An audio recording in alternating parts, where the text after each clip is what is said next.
Eric Watson has been the Deputy County Administrator of Public Safety for Charleston County since this spring. Today, I talk one-on-one with him for this edition of Quintin's Close-Ups. And if you haven't already, subscribe to my YouTube channel and like Quintin's Close-Ups on Facebook. Eric Watson, welcome back to the award-winning Quintin's Close-Ups. Hey, I'm happy to be here, Quintin. How are you? Oh, I'm doing just great here.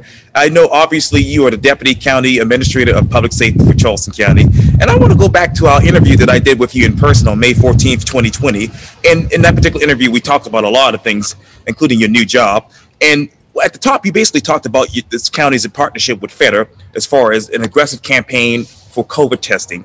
You say it was an aggressive campaign. How successful has it been thus far? Well, I think it's been very successful. We go back 8 months ago when I first started this. Our main challenge was how can we provide services to the rural part of Charleston County. So we wanted to take mobile testing out to the community. So what we did, we partnered with the sheriff's office, and we allowed to use his command center. And so we positioned ourselves throughout the entire county for a period of about 6 months. And as a result, we tested over 6,000 citizens in Charleston County. And I know that your goal obviously was to take the access to the rural parts that didn't have COVID testing. What other rural parts of Charleston County that you still want to get COVID testing to right now?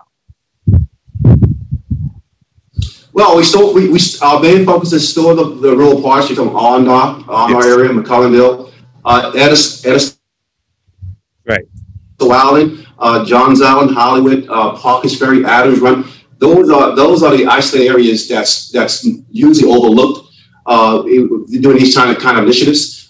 So we wanted to make sure that we give those citizens out there access to mobile testing. And I know, obviously, in the interview I did with you, May, you also talk about relationships, and you talk about the relationships that you already have. What type of relationships have you developed since May, since you took over this new position? Well, the relationship was always there. What we did, we built on that relationship. My 27 years of law enforcement, I established myself in the community, and the access was always there for us. So what we did, we added some new friends while we continued to build on a current friendship foundation that we had 8 months ago.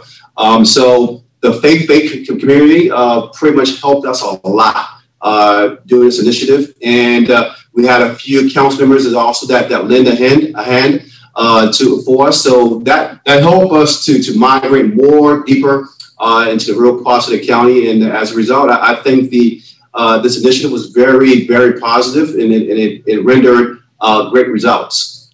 And you talk about that foundation. What is it right now, 8 months later? Well, the foundation is still there. It's like any foundation. It's a building block. It's something that we will continuously build. It's like relationships. You have your ups and downs, and you learn each other. And our goal here is to win the trust of our community by providing them services that they're not used to. Give them more access to public safety tools that the county council has afforded to us to give back to the community, and that's our goal. So it's a building block, it's relationships. You have ups and downs, but for the most part, it's a strong foundation that we're building. You talk about those access tools that county councils have given to you all. What exactly are those right now? Well, we have one tool that we will be receiving in the next 3 weeks is the new Charleston County Public Safety Command Center. That will be coming online within 3 weeks. We'll be utilizing that, showcasing that probably the first of the year. We'll be utilizing that for the PGA tournament and the bridge run. And that is a unified command center that any department within a county can utilize. It's just not for the county, it's for the region to utilize. And that's one tool that council sign off on it to make it beneficial for the entire county as a whole. And what other benefits will we see from this command center? Well, everything and anything that our consolidated dispatch can do, this command center can do. It will help enhance public safety for major events. For example, let's talk about Boone Hall Plantation festivities. The PGA Tournament is a major event that will be here in Kiowa next year, March next year. We'll have millions of people visiting our region just for that event. So that will help us enhance, this unified command center will help us enhance public safety in the region. What is the state of public safety right now? Well, you know, that's a great question. Look, we have a shift. We have a shift in the leadership. Obviously, we have a new sheriff that's being sworn in January. That's replacing a sheriff that's been here for 32 plus years. So law enforcement, public safety aspect, there's a lot of uncertainties going forward in the current climate that we're in across the country with the civil unrest, the racial issues that we're facing. So my role here as Deputy County Administrator is to make sure I position Charleston County in an ideal position to face those challenges down the road. What position are you in now? The position I'm talking about is Deputy County Administrator for Public Safety. And my goal here is to position Charleston County in a position whereas when we face some challenges, we're going to face new challenges down the road, 3-5 years down the road. That's expected. That's a certainty that we will face it. So the question we have to ask ourselves, are we prepared for it? I'll say, yes, we are prepared. Can we improve on a host of things? Yes, communication is one thing that we can improve on in the region. Amongst the disciplines, we're talking about fire, EMS, law enforcement, working closer together, sharing information. And one thing that we did, I did here was create a hub, an information sharing hub in our consolidated dispatch center. The goal of that hub is to kind of force all the disciplines within the public safety directorate in this region to share information to enhance the safety of our citizens across the board. What information are you sharing right now, Mr. Eric?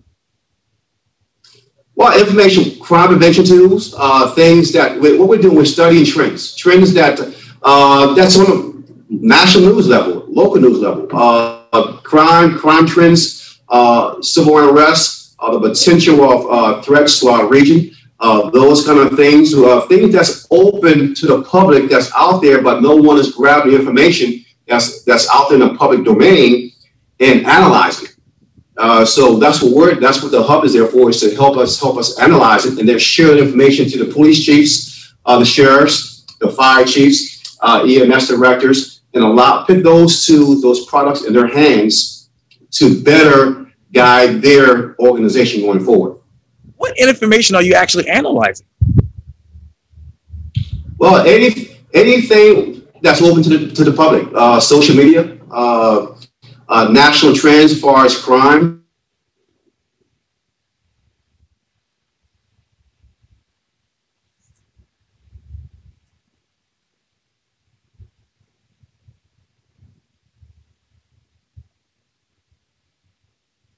So we want to place those products in their hands so they can analyze it and evaluate it at their level. And you know, when I go back to the interview again that we did in May, you basically talked to me about obviously having everything that is based on demand. What is that demand right now? Well, I can just use EMS for example. Charleston County has over 400,000 citizens and growing. Okay, EMS garner over 60,000 calls a year. Charleston County has pre-COVID, we have over 1 million plus tourists that visit our region every year. So the demand, what I said, demand is increasing higher each year. So when we look at demand issues, we're looking at our public safety components. For example, EMS. EMS is one of those organizations that have to catch up with demand. And right now, we're the foundation is there, but we need to catch up with demand because it's steadily increasing, and EMS is just staying stagnant. So that's one of my goals, is to work with County Council to help improve EMS, which is a vital part of our public safety too. Where exactly is EMS being stagnant in your mind? Well, stagnant staffing, resources, funding is a big issue. That has to be addressed, that we work with County Council to address going forward. And one thing that we're going to look at is the demand on EMS. The demand is increasing, is getting higher and higher each year. So funding will play a critical role in how we are able to reach or catch up with that demand. And you talk about COVID. You also told me this back in May. You said that COVID is not going anywhere and you have to manage within. What are you managing now when it comes to COVID? Well, we're managing our personnel. We've been affected across the directorate with the COVID virus. So we have to, what we're doing, we're allowing most of our staff, our support staff, to work remotely from home. That will help the social distancing aspect of it. With that said, we're also preparing our staff for the vaccinations that will be coming down in the next couple of weeks or months. So those are things, tools that we're using to try to manage our COVID response within the county. How do you prepare for the vaccinations now? It's a challenging task. Charleston have over 2,700 employees. Obviously, the first responders are the first to be offered the vaccination. And so that will be our priority right there. So going forward this week, we are making plans to strategize how we will implement the vaccination once it gets to our level. So it's still a work in progress. And I know, obviously, you said, hey, you got to keep the message going when it comes to COVID. What message are you sending to the residents of Charleston County right now about COVID? It's still here. It's obviously still here. It's spiking. It's going to spike. The national experts are saying that it's going to spike further this month as the year get colder. So we encourage you to wear your mask, practice social distancing, use common sense, wash your hands frequently, and revert back to small groups. Refrain from large gatherings. Right. Those are tips that we're recommending that everyone use. And you talk about common sense. You said, hey, we have to use a common sense approach to this virus. Is that working so far in Charleston County? Well, you can't enforce common sense on everybody. So it all depends on you, who you are. You know, my loved ones, my friends, my coworkers, the men and women that wear the badge, and also medical services, dispatchers. I encourage them definitely to use common sense. For the most part, they are using common sense because they play a vital role in this pandemic. If they're affected too much by this COVID virus, that will have a great impact on how we provide services for the citizens of Charleston County. You talk about impact. Back in May, you told me that basically you want to have a bigger impact in the county. Where have you started so far? Well, you know, I'm a quiet guy, so we made some subtle changes. I don't need a spotlight, but we made some subtle changes within my directorate. EMS is one of those components that I'm solely focused on a lot. We've hired a recruiter just solely for EMS, so they can help us focus on recruiting and helping EMS become more diverse. I believe that women need to play a more stronger role in leadership within our public safety directorate. I'm pushing forth that initiative.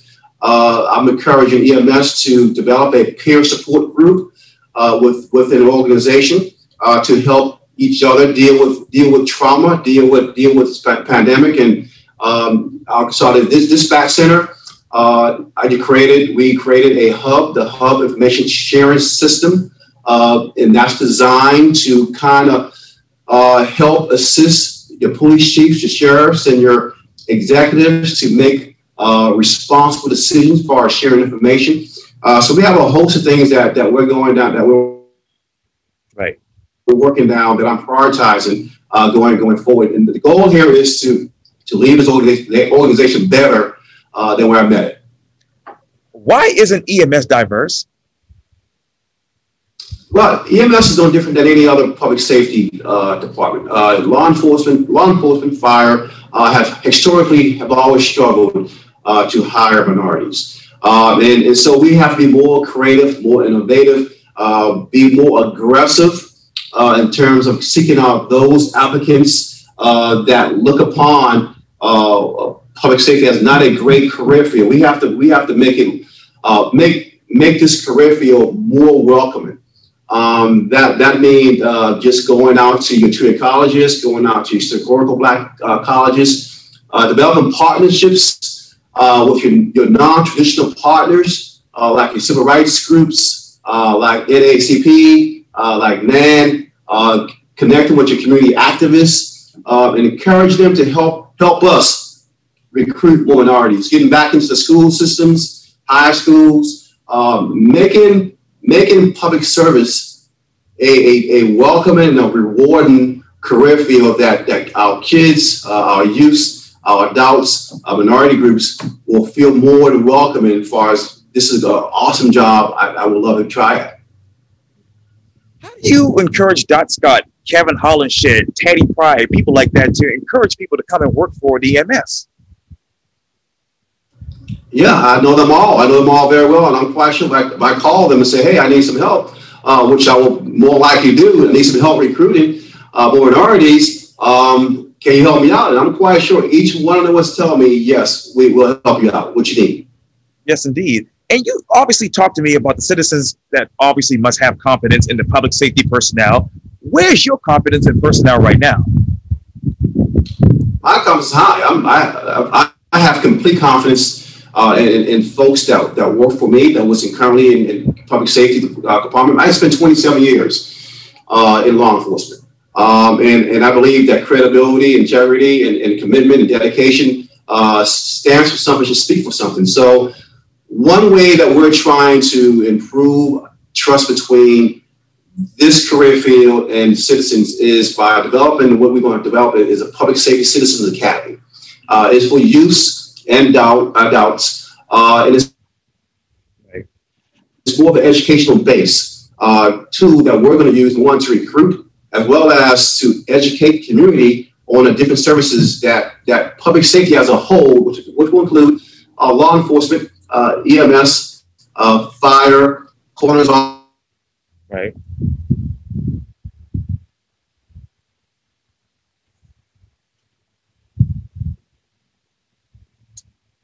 Right.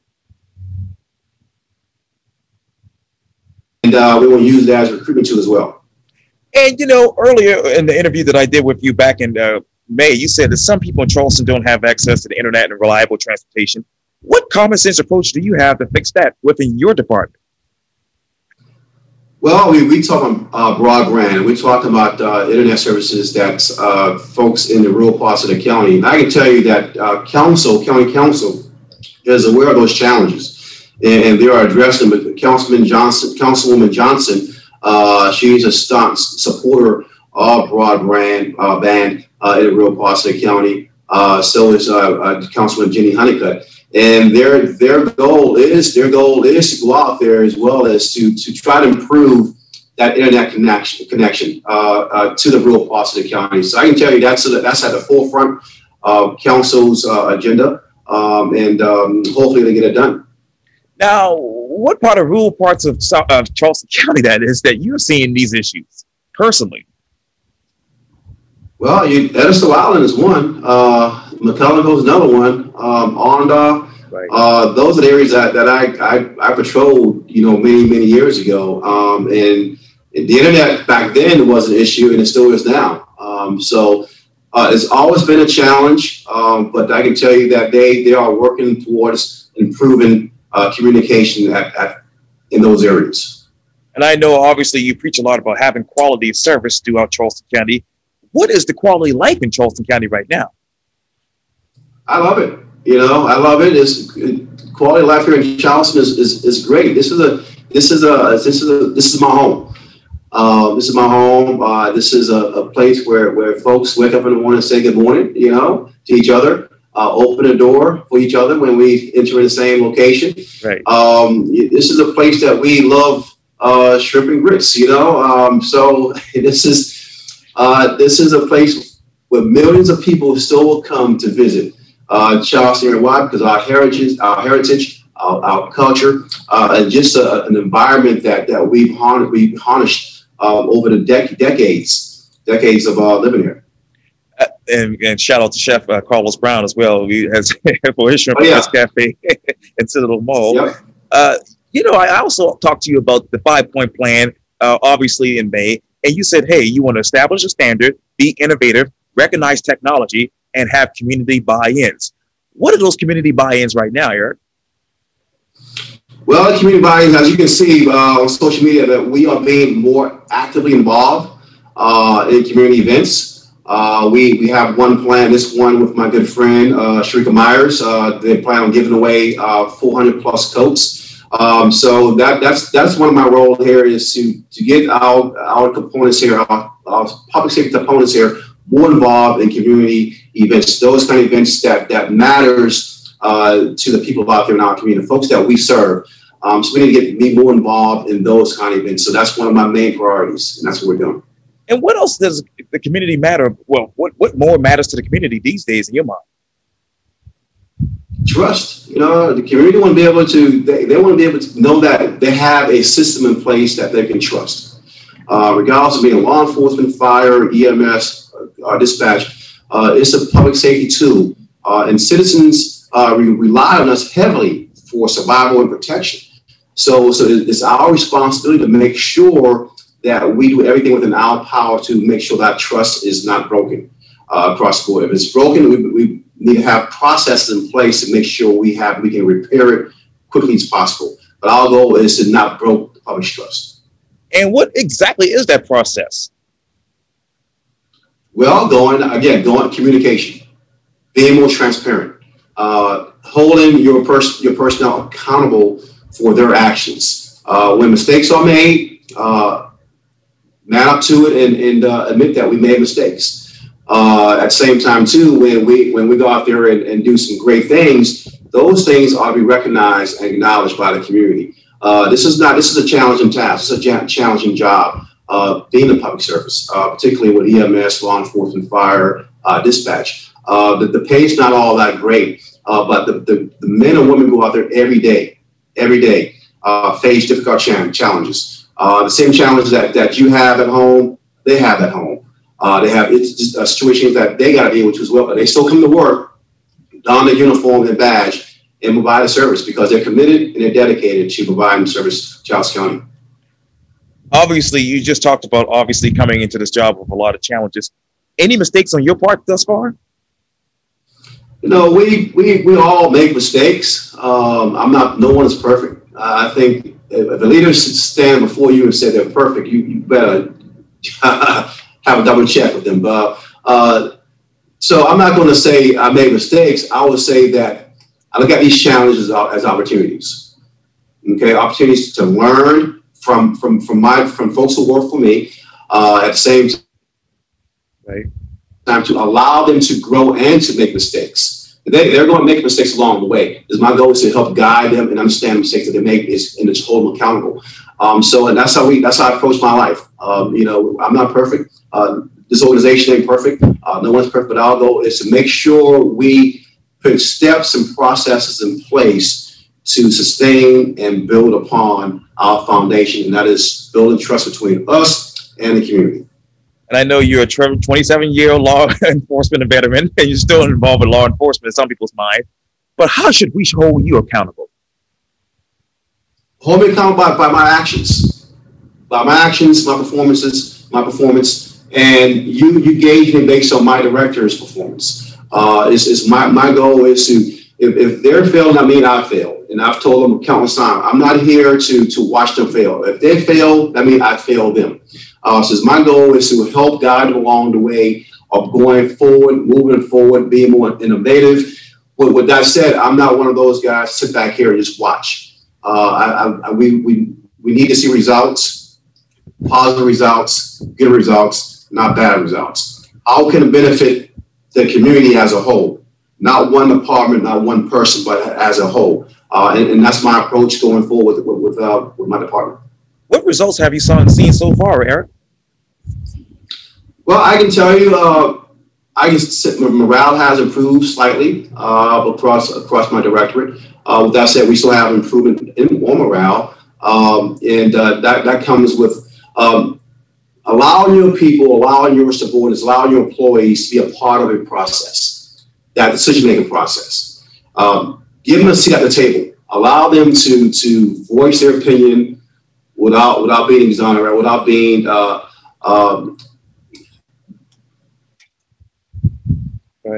victimized or give them a seat at the table to help you craft public policy. Have them input. Give them some inputs on what direction your department should go into. And that's what I'm encouraging everyone in my directorate to make sure they have the staff be a part of that decision-making process, policy-making process, operational processes, things that the men and women who are doing the work should have a say-so at the table. I know this might be another difficult question, but how do you create public policy in the midst of all of this political, bickering and, negativity? It's easy. You put all the politics out of the side and you base your policy, your decisions on fairness, on fairness across the board and making sure that it benefits the whole as a community, not one sector, not one community. What's best for the community? What's best for public safety? So you always want to remove politics out of the way, although it's difficult. You also want to remove all the challenges that we're facing in this country, the racial challenges that we're facing in the country, and focus on what's in front of you in terms of the policy that we're developing in public safety. How will that benefit the whole instead of the few, the entire community, not just one segment, not just one department, not just one, but the entire community as a whole. And you talk about community, and as you know, I talk to politicians all the time about obviously growth. And I know you talk a lot about management growth. How do you manage growth 5 years from now without hindering lifestyle? That's a great question right there. How you manage growth is you manage growth by just applying logic to your approach. Understanding that growth is a good thing, and growth can be a bad thing at the same time too. With that said, we have fiscal responsibility as steward of taxpayers' dollars. We just cannot, just because the region, the county is growing, that we can just open the chest up and just start spending money recklessly. So we have to make sure we take a logical response or approach to managing growth. With that said, I think we always have to put public safety at the forefront of growth, because as growth within our region grows, so does crime, so does demand on our resources. So we have to make sure that we give our employees the tool to help us manage growth and sustain that growth and that variable calls that will come with growth. You talk about fiscal responsibility, that is. You told me back in May, too, that you want to balance the initiatives out when it comes to the budget. What are you prioritizing right now when it comes to the budget? Well, my priority right now, with the help of County Council, is to look at EMS operational budget, and hopefully we can look at that and say it needs some adjustments for us to be able to manage this growth. Okay, going back to my first statement to you, is Charleston County have over 417,000 citizens. Over the next 5 to 10 years, we're going to be well over 500,000 citizens in Charleston County. So that means the volume of calls will increase from 60,000 to probably 70,000. So that is a fact. So we receive more, EMS receive more calls service than fire, right, and law enforcement. Right. If someone calls sick, if someone calls 911 because they're relatively home or sick, guess what? Law enforcement not responding. EMS is responding. A broken leg in the street, EMS is responding. A football player or basketball player gets hurt playing sports, right, EMS is responding. So we have to put that in a perspective and say, hey, well, look at the growth there, and look at the budget. Is that sustainable? The answer is going to be no. So we're going to have to make some adjustments and adjust along with growth with EMS. Deputy County Administrator. As you can see, EMS is my top priority across the board, because that's a vital part of our public safety too, because law enforcement relies on EMS, fire relies on EMS. So EMS will definitely need those resources to sustain future growth. You talk about resources, and obviously we talked a little bit about it in the last interview, but PPE supplies, is there a demand for that right now in Charleston County? No, we have overwhelming PPE supplies on hand. We've overstocked. We just prepared for it because we was a bunch of unknowns. So we have a substantial amount of PPE on supply within Charleston County if we should need it. Deputy County Administrator of Public Safety, Eric Watson, thank you so much for your time. And again, welcome back to the award-winning Quintin's Close-Ups.